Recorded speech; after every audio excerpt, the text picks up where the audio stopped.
중국 한농 그룹 회장인 류한 씨가 있는데 광산 개발 같은 것으로 해서 광산 재벌로 재산을 한 7조 정도 모았습니다. 그래서 한때는 중국에서 148위 정도의 그런 부자로 손꼽히는 1억 2억 이 정도가 아니고 중국은 15억이니까 15억 인구 중에서 148위의 부자, 이건 대단한 것입니다. 그런데 이 류한 회장은 경쟁 관계에 있던 사람들을 8명이나 살해했고, 그리고 11개의 범죄 행위를 혐의를 받아서 그 조직원 4명과 함께 사형 선고를 받고 몇 년 전에 사형당한 그런 사람입니다.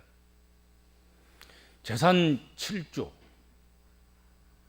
그리고 그 재산으로 얻은 그리고 이룬 것이 참 많은, 그가 사형 집행장으로 가면서 선처를 호소하고 오열하면서 사형 집행 직전에 고백한 내용이 소개된 적이 있었습니다.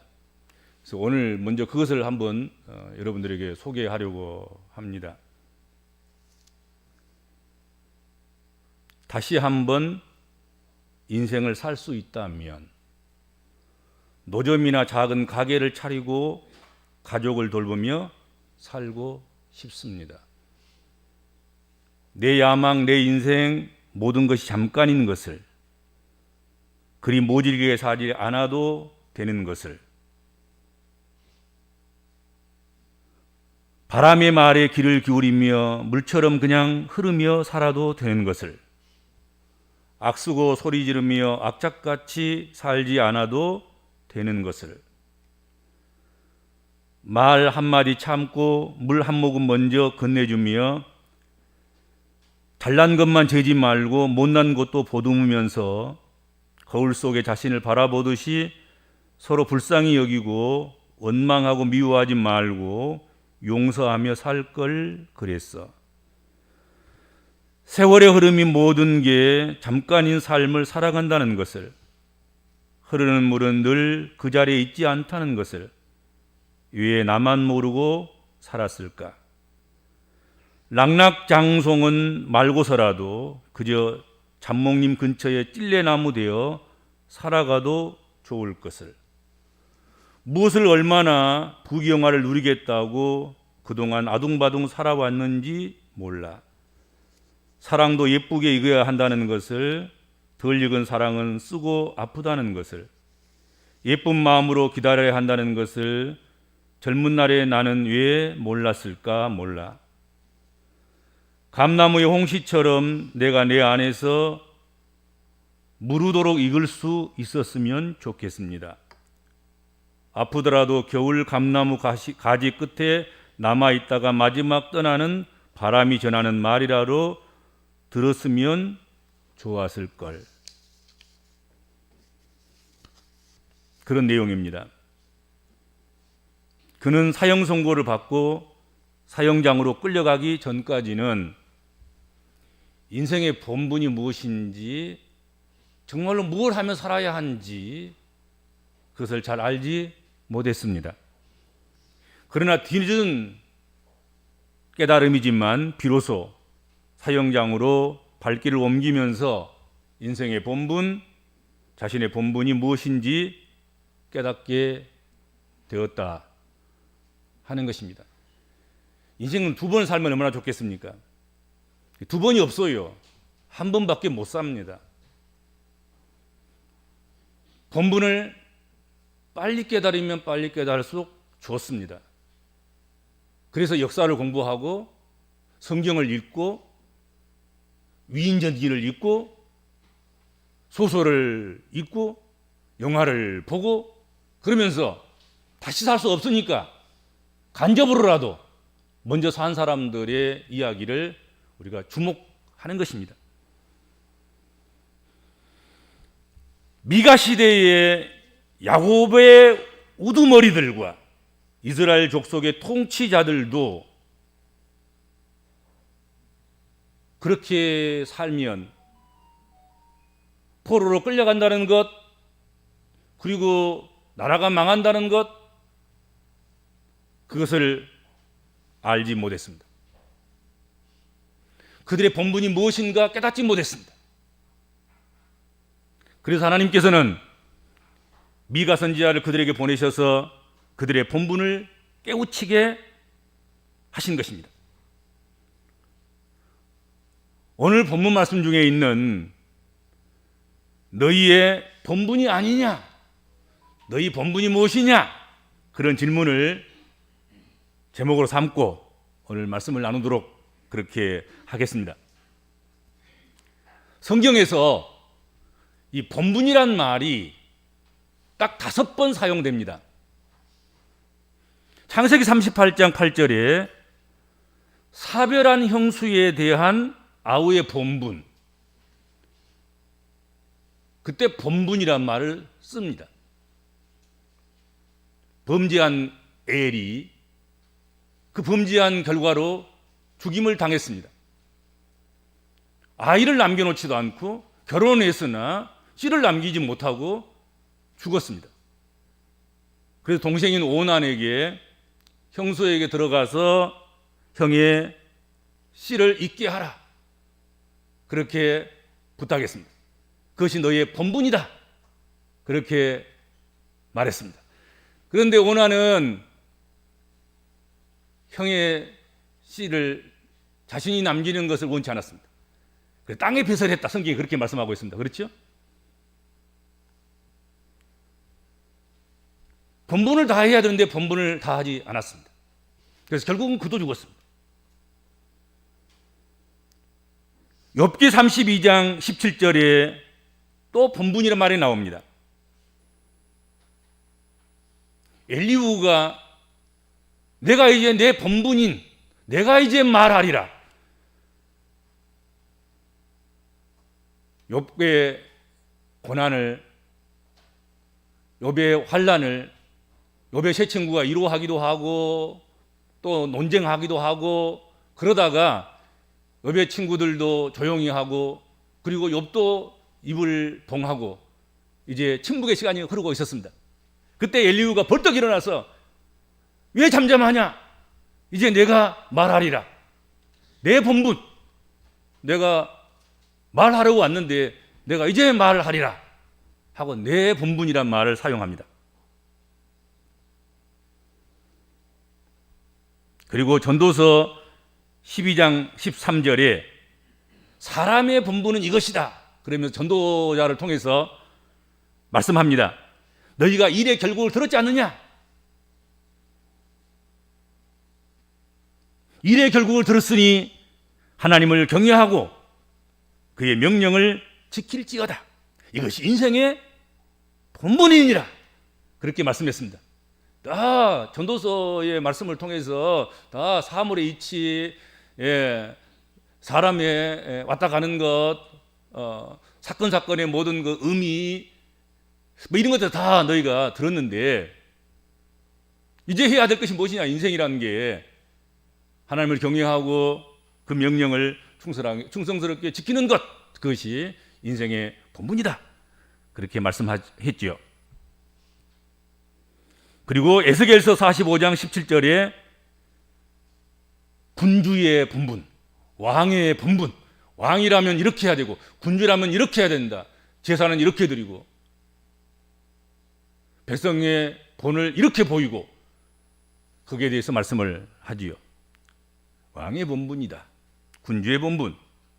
그리고 오늘 5번째로 본문 말씀에 야곱의 우두머리들과 이스라엘 족속의 통치자들의 본분, 이것이 너희의 본분이 아니더냐 하고 언급했습니다.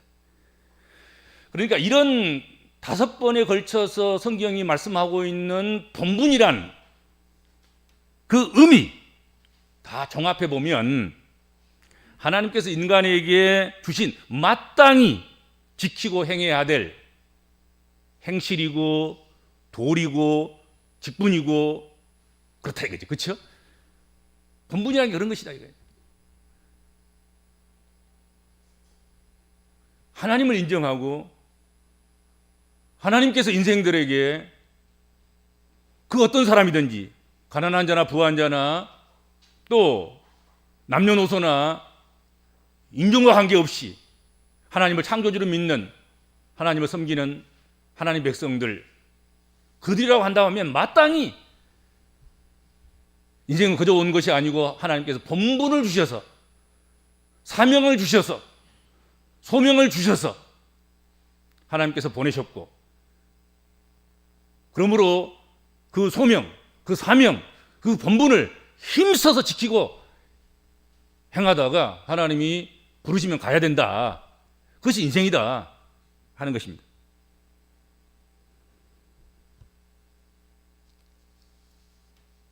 성경은 이렇게 주어진 인간의 본분을 일깨워주고 그 본분을 다한 사람들과 그렇지 못한 사람들이 있음과 그 결과로 주어지는 대가를 잘 보여주고 있는 그런 책이라고 생각합니다. 성경에 보면 그렇잖아요. 하나님께서 맡겨주신 사명, 하나님과 약속한 언약, 그것들을 충성스럽게 잘 감당한 그런 믿음의 사람들의 계보가 쫙 나오고 또 하나님께서 사명을 주셨으나 사명을 던져버리고 하나님 앞에서 불신하고 배교하고 배반하고 반역하고 악을 행하고 그렇게 살았던 본분을 저버린 사람들의 계보가 쫙 나오잖아요. 그렇죠?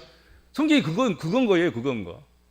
그리고 어떤 사람은 이러지도 저러지도 이리 갔다가 저리 갔다가 뭐 그런 사람도 있겠지만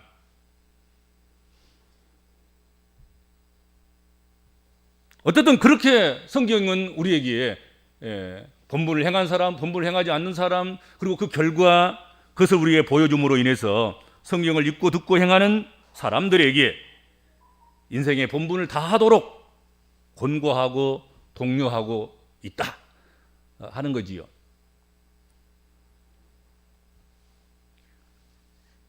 그래서 성경적 인간론, 성경적 인생론은 제멋대로 먹고 마시고 제멋대로 오고 제멋대로 가고 제멋대로 춤추고 놀고 향락하고 유흥의 놀이터가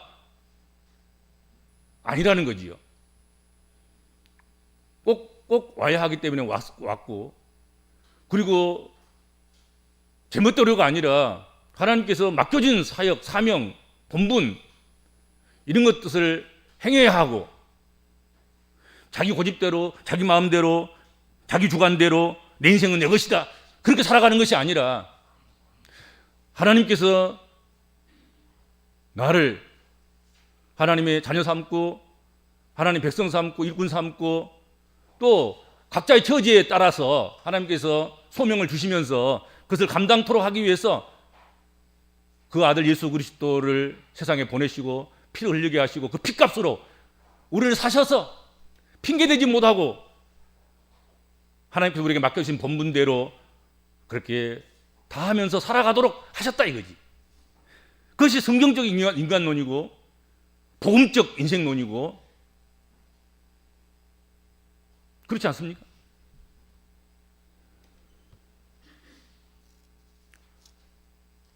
오늘 이 시간 주시는 말씀을 통해서 우리 복음적인 그리스도인들도 자신의 본분을 깨달아 알고 그 본분에 충실한 사람들로 세워져야 하겠습니다. 세워질 뿐만 아니라 본분에 힘쓰는 본분에 신실하고 성실한 본분에 최선을 다하는 그런 그리스도인의 삶을 살아가야 되겠다 하는 거지요.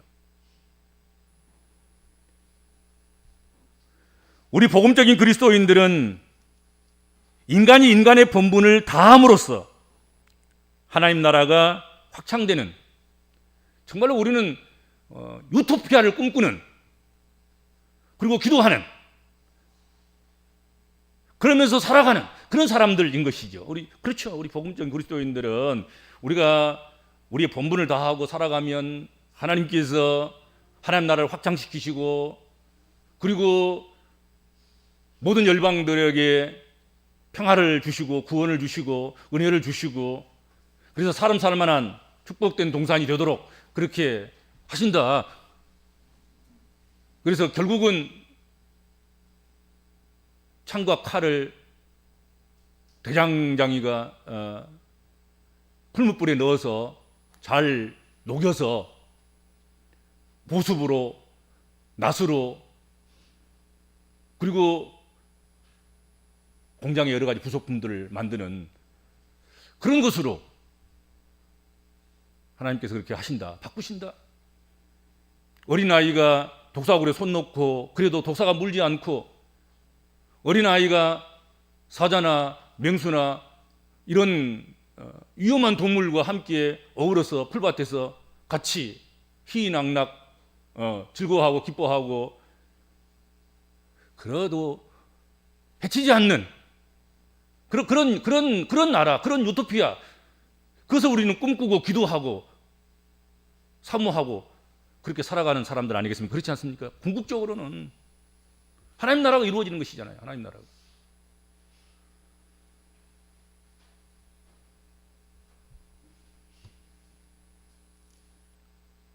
그런데 모두가 다 제 본분을 망각하고 살아가기 때문에, 제 본분을 망각하지 않고 살아야 되는데 제 본분을 다 망각하고 살아가기 때문에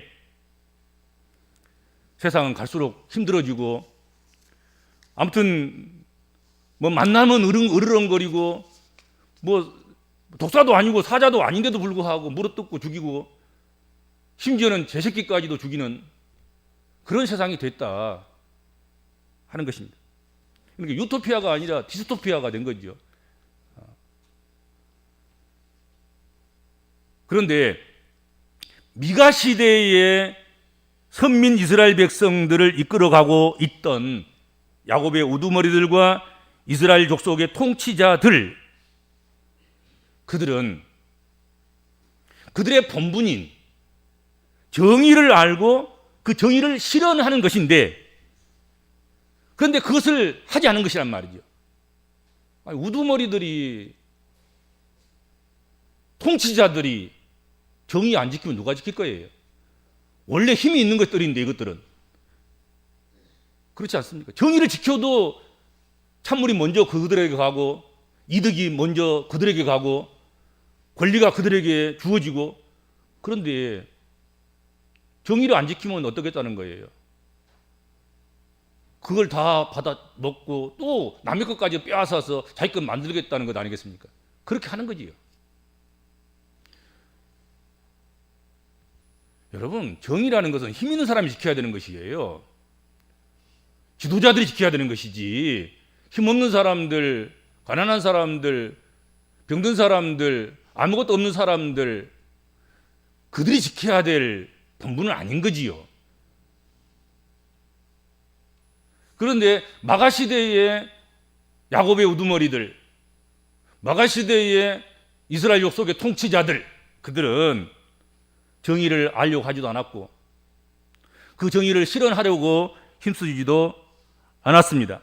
오늘 성경 보세요. 오늘 본문에 보면 선을 미워하고 오히려 악은 기뻐하고, 심지어는 하나님 백성들, 그 가난하고 헐벗고 굶주린 그 하나님 백성들의 가죽을 벗겼다. 가죽을.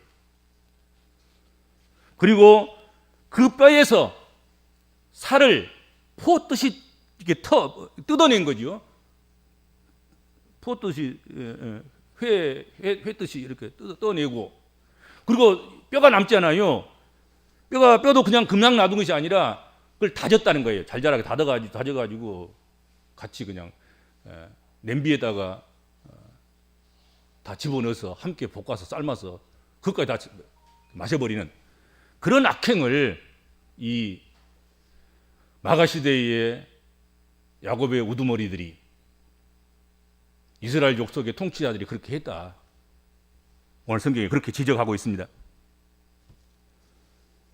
그들은 자신들에게 주어진 본분에서 아주 멀리 떠났고 아주 많이 벗어난 그런 삶을 살았음을 본문을 말씀하고 있습니다. 여러분, 이런 일이나 하라고 하나님께서 야곱의 우두머리들을 세우시고 이스라엘 족속의 통치자들을 유대 공동체 위에 세우신 것이 아닌데 말이죠. 그들은 자신들의 본분을 저버리고 본분 아닌 것을 위하여 열심을 내는 그런 자들이었다 하는 것이죠. 그런 그들에게 하나님께서는 미가 선지자를 보내셔서 그들의 본분을 떠난 야곱의 우두머리들과 이스라엘 족속의 통치자들에게 뭐라고 말씀하십니까? 오늘 본문에 너희가 내게 크게 부르짖을지라도, 너희가 다급해서 울부짖을지라도 내가 응답하지 아니하겠고, 살려주세요, 살려주세요, 건져주세요, 그래 소용없다네. 그래도 왜? 네가 너희 본분을 다 하지 않는 것들이 어때 조금 급하면 나를 찾냐? 나 못 들었다, 그러신다는 거예요.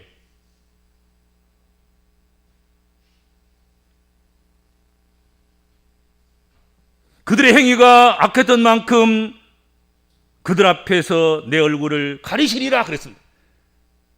하나님 함께 해주세요, 하나님 나타나세요, 하나님 뭐 하십니까? 그래도 내가 너희들에게는 내 얼굴을 내놓지 않겠다, 내 얼굴빛을 너희에게 비춰주지 않겠다. 따스하게 좀 비춰주세요, 따스하게 안아주세요, 따스하게 만져주세요, 필요 없다. 본분도 행하지 않는 것들이 급하고 힘드니까 살려달라고 그러냐? 그러시겠다는 거예요, 오늘 성경에. 그렇죠?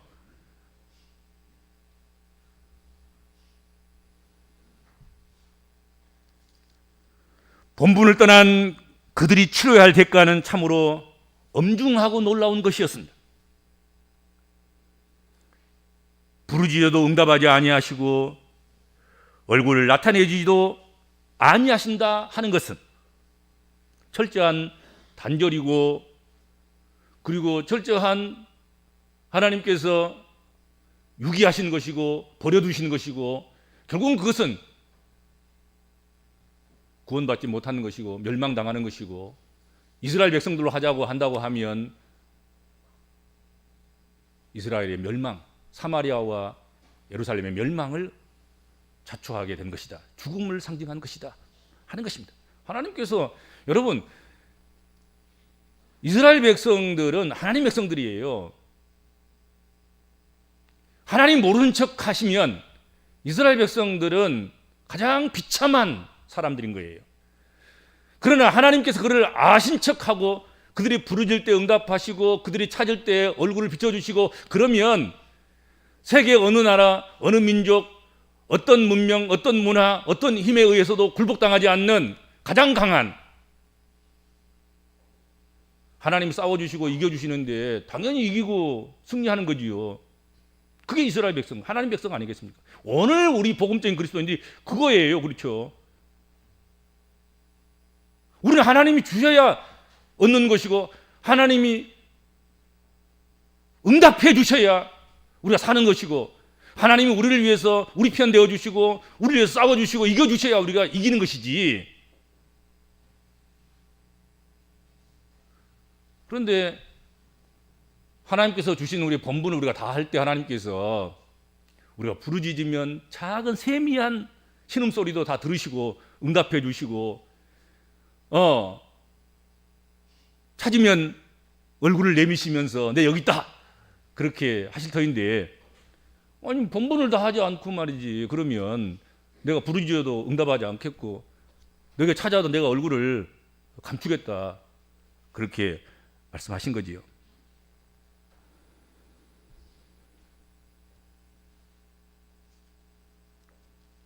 야곱의 우두머리들과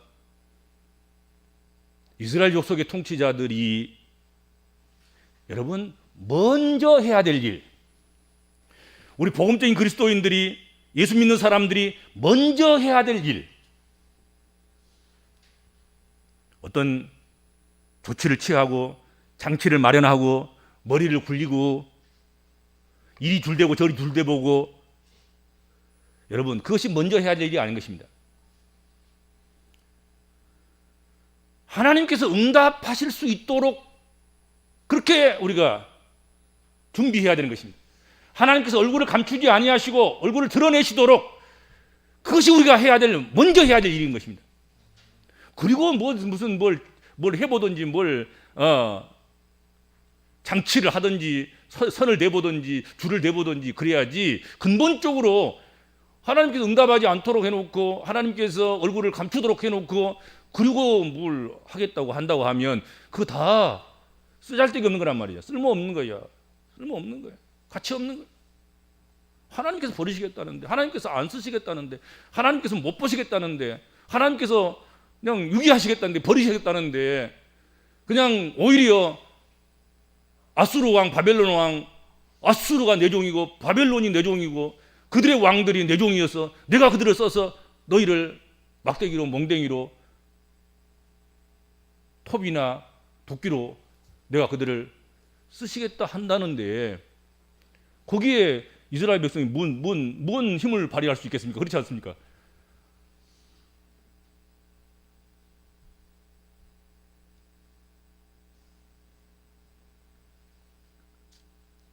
우리 예수 믿는 사람들은, 하나님 백성들은 하나님이 응답하시도록 하셔야 됩니다. 하나님께서 얼굴을 드러내시도록 하셔야 됩니다.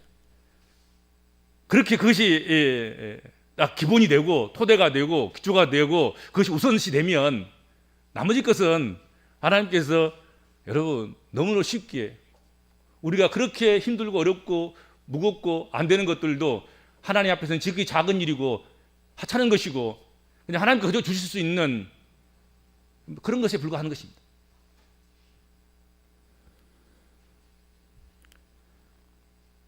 하나님께서는 본분을 다하지 않는 자들의 부르짖음에는 응답하지 아니하시며 그들 앞에서는 얼굴을 감추시지만, 반대로 본분을 다하는 자들이 부르짖을 때 하나님 응답하시며 그들 앞에 얼굴을 비추어 주시는 줄로 믿습니다. 오늘 하나님께서는 본문 말씀을 통해서 너희 본분이 무엇이냐 묻고 계십니다. 주님 앞에서 오늘 이 시간 우리 모두는 자신의 본분을 좀 찾았으면 좋겠습니다.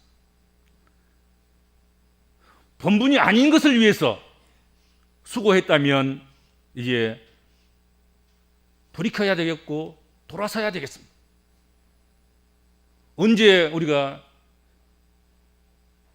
하나님의 심판대에 설지, 언제 내 인생이 마감될지, 아까 그 7조의 부를 일구고도 써보지도 못하고 사형당했던 그 사람의, 여러분, 사형 나이가 몇 살인지 아십니까?